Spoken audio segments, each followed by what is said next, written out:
Hey everybody, Who's Your Jedi here with another review for you. This time talking episode 3 of season 2 of Legends of Tomorrow called Shogun. And I have to say, this is quite a fun episode. It definitely has a lot of stuff going on. And as people who are regular viewers of my channel know, I used to live in Japan. I'm pretty rusty, but I used to speak Japanese at least reasonably well. And I got to say, one thing I really liked about this episode is that, with two very understandable exceptions, the Japanese here is pronounced pretty well. Those being when Sarah says sayonara at the end, and again, she's not trying to pronounce it like a Japanese person wants, something like sayonara. And then when Mick talks about wanting to drink sake, it's like, no, okay, it's spelled S-A-K-E, but it's called, in Japanese person pronounces it as sake. Okay, it's not an E sound at the end, it's an eh. But yeah, like pretty much everything else seemed reasonably well pronounced. There were a few times when they didn't subtitle what somebody was saying, but from the context, it was pretty easy to figure out. Even then, I'm like, okay, yeah, I got that right. The only thing that really sort of stuck out to me was the actress that played Masako. And no, I'm not going to make a thing about, unless I'm deliberately trying to make a point, pronouncing things in the Japanese way. It's kind of one of those things that sort of annoys me when people who speak another language really go out of their way to use the other language's pronunciation when they're speaking English normally. It's like, just kind of as an example, like I remember one of my teachers in college, we were talking about something about Central America, and he said Nicaragua. He did that rolling R thing. And it's like, okay, dude, I get it. You speak Spanish, but I know that's maybe a little bit ridiculous. It's just one of those things that just, speak. I prefer to speak plain, simple English that is easily understood. And if that means I don't exactly pronounce something the way a Japanese person would, well, you know what? I'm perfectly fine with that. Okay. But yeah, as I was saying, the actress that plays Masako clearly does not know how to bow properly in the way a Japanese person would. Now, in all fairness, learning to bow properly is actually a lot harder than it looks. And so, obviously, just going by her voice, she's a Western lady, almost certainly either. Well, it's filmed in Vancouver. She's probably a Canadian actress. So we'll let that one slide. Um, the Shogun that they fight in this episode is actually a guy from real history, who, according to history, was not supposed to die for like another 17 years after this episode. So yeah, I'm pretty sure killing the Shogun of Japan 17 years before his scheduled death would have a rather large impact on the history of Japan. But yeah, we're just not going to worry about that.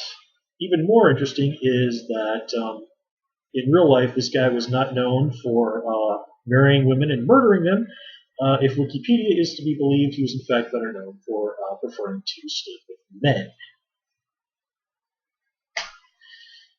Um, but again, this is a show that does play pretty fast and loose with history. And I did like that. Apart from that, what's going on with history here is at least reasonably correct. I mean, Nate even specifically says, "Oh, hey, I'm in the Edo period," which I mean is correct. Not exactly sure what castle that was, but it was obviously. I mean, they doubtlessly sort of worked in some footage of some of the surviving castles that are over in Japan. I don't think it was Osaka Castle, and I'm positive it's not Kumamoto Castle. Because I actually used to live in the Kumamoto area. I know that castle really well. In fact, when there was the earthquake down in Kumamoto several months back, the castle got seriously damaged. I mean, I just looked at pictures of it on the news, and I'm positive I recognized a few places that I knew from my time when I was living there. It was extremely upsetting to see a place I used to live trashed like that so badly by a natural disaster. But anyway, let's just kind of get on with things there. kind of a nice little touch that the people that the swordsmith and his daughter turn out to be ancestors turn out to be part of the Yamashiro clan, of course, indicating that they're probably ancestors of Tatsu Yamashiro from Arrow. Um, Not 100% sure if that weapon was meant to be Soul Taker. It didn't seem to have any particular magical powers, but I guess I'd have to go back and review some of those Katana episodes to sort of see that. But a nice little thought there.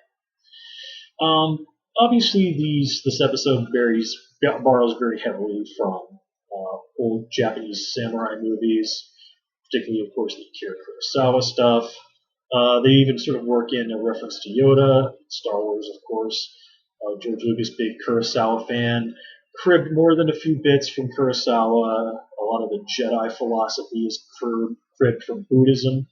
In fact, even the word Jedi comes from the word Jidai, which is like Japanese era or period.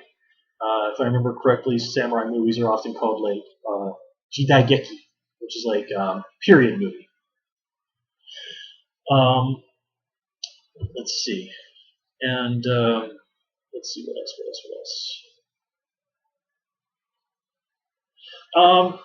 I did like they sort of did acknowledge briefly that, yeah, like them being obviously foreigners, they would stick out a great deal in 17th century Japan. And yeah, at the time, foreigners were extremely unwelcome in Japan. In fact, really, the only place they were really allowed was the port of Nagasaki, which the Japanese kept open just so they could kind of have a little bit of an idea of what was going on in the rest of the world. In fact, if I remember correctly, historically the laws were basically if you were a foreigner and you were found anywhere outside of that area, you were supposed to be cut down on the spot. So, yeah. But anyway, let's kind of get on to more with what's going on in this particular episode. So the stuff on the ship. Okay, first of all, why in the name of God will Gideon not warn someone that there's an intruder on the ship and that they're going around attacking people? Seriously, what is wrong with this ship's computer? How is it not noticing Vixen doing this? And now the whole thing with Jax and Stein finding a secret room that Rip was hiding away, and this message from Future Barry saying, "Hey, things are really bad, but I don't want you guys interfering with that." Yeah, I mean, it's extremely intriguing as to what that could be. I'm wondering if this might not be some sort of a hint for that big crossover that they're having between the four shows, or it could be a reference to something else. I mean, DC has had so many crazy cosmic events and major things like that over the history. It could be a reference to damn near anything.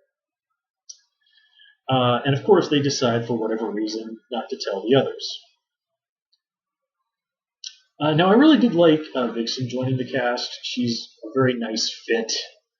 Of course, she makes the completely irrational. Well, does make sense that she's going to say, "Oh, Rex's last words were time travelers." Of course, she's going to jump to the only time travelers she's familiar with. Now, granted, it would seem logical that these people might not be the only time travelers in all of existence, but she was obviously extremely upset that her friend had just been murdered. So we'll let her slide on that one. And I definitely did really enjoy her banter back and forth with Mick. She does have a very good point that, guys like Mick are usually pretty easy to read, but Mick's been through some stuff. He's a lot more than what he seems on the surface. And by the end of the episode, she does seem to come around in regards to him a little bit, even giving him that the ninja star, the shuriken. Of course, he's just like, "Yeah, here you go. Here's proof you met ninjas." Fun fact, in real life, ninjas did not run around in black pajamas. And I don't know why this is considered such a big piece of proof, because you can buy those at like swap meets and stuff. Like, I've seen guys selling those in like little booths at the mall during like, arts and crafts shows. It's like, you can buy this sort of crap off the internet. Nobody's going to be impressed by that. Although I did like the idea of Mick being this big fan of ninja movies. That's a cute twist on his character. And that whole thing where he goes like, "I don't want to fight you guys. I love ninjas." I mean, never mind the fact that technically, in terms of grammar, ninja is a non-countable noun, So if you were talking about, if you were to say, there is a ninja over there, you know what, never mind, I'm not going to get into a grammar lesson. But basically, as I understand it, technically, if ninja is like fish. You can use the word to refer to one ninja, or you can use the word to refer to more than one ninja. However, in the common parlance, I suppose I should say, of how people talk, they treat it as a countable noun and thus add the S. Do you remember, folks? My background is as an English teacher, so things like this, they jump out to me. Okay. What else? Nothing really particular to say about Sarah this episode, although it was pretty cool to see her win that sword fight by fighting dirty. Just sort of remember, like, yeah, League of Assassins don't play nice. They don't do honorable fighting. They do what they have to do to win. Most of the time. There are exceptions, but you get what I'm saying. Like I said, Vixen, she acquits herself pretty well this episode. Nate, I did like that they have him briefly kind of toss out the name Citizen Steel, which is what his character is called in the comics. It seems like they're going to be settling on just Steel for now. Now, in the comics, Steel is usually John Henry Irons, who's an ally of Superman, but of course, for legal reasons, they can't really do much in regards to Superman here. So there's no saying that Nate can't just decide to call himself Citizen Steel later, and John Henry can pick up the mantle, as it were. It's anything really worth getting super upset about. I did wish that the CGI was a little bit better, but it's TV. Not everything can be the Flash. What else? It was definitely watching him, first, getting dumped into the time screen because he and Ray were screwing around, and then getting stabbed because he doesn't understand how to use his powers, but ultimately kind of finding a nice balance there by the end. And I really like how they just sort of just like the whole romance thing. It's like, yeah, this isn't going to work out for us. You're obviously not meant to hang around here. So, sorry, my camera was freezing up there for a second. So that was handled nicely. The whole thing with Ray, this is continuing his whole thing of, what are you outside the suit? Well, Ray manages to escape from the captivity all by himself, so he's obviously picked up a few tricks. But how is he going to be able to contribute to the team from here on out? Wouldn't surprise me if he somehow down the line gets a new, more refined Atom suit, maybe something a little bit more in keeping with his costume in the comics. A little less Iron Man, perhaps. I guess we'll have to see. That would also give him a reason to sort of focus a little bit more on his shrinking powers, and would also kind of put the team in an interesting situation, as that would make Firestorm only person with the only person on the team with the ability to fly. Although Vixen has been shown to be able to fly, so I guess I take that back.